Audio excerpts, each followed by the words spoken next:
I'm here in Byers Hall for the annual Winter Forum event. This year's event was Sexuality.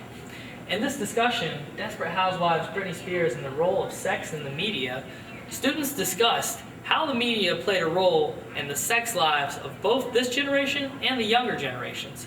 Specific examples of discussion were Britney Spears' hit song If You Seek Amy, MTV, and Tim Hardaway's gay-bashing speech.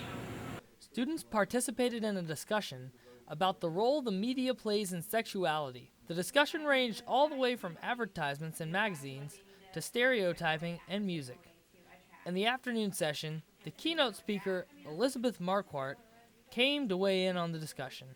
Certainly it seems like media reflects what we ask for and what we want, but it reflects and distorts and magnifies it in such a way that, and kind of works, with the lowest common denominator, that in an odd way it gives us what we want, but none of us want what it's giving us. Discussion leader Alex Veach was enthusiastic about the number of topics the students covered, and in the end, felt that her students learned a lot about one another and their media consumption in general. We talked about sex in the media and sexuality in the media. It went from everything from Britney Spears' new song, If You Seek Amy, to Tim Hardaway and his blatantly homophobic comments, to The Secret Life of the American Teenager and Juno and Tila Tequila. It really ran the gamut of what we talked about.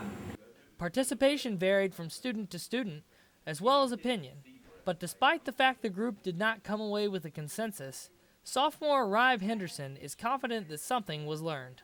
I think the most important thing we discussed was our awareness of the amount of sexual content in the media.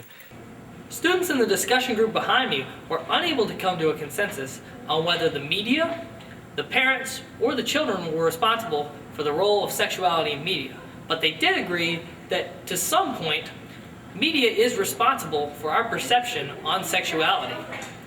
From Byers Hall, Chris Hatcher, EHC-TV.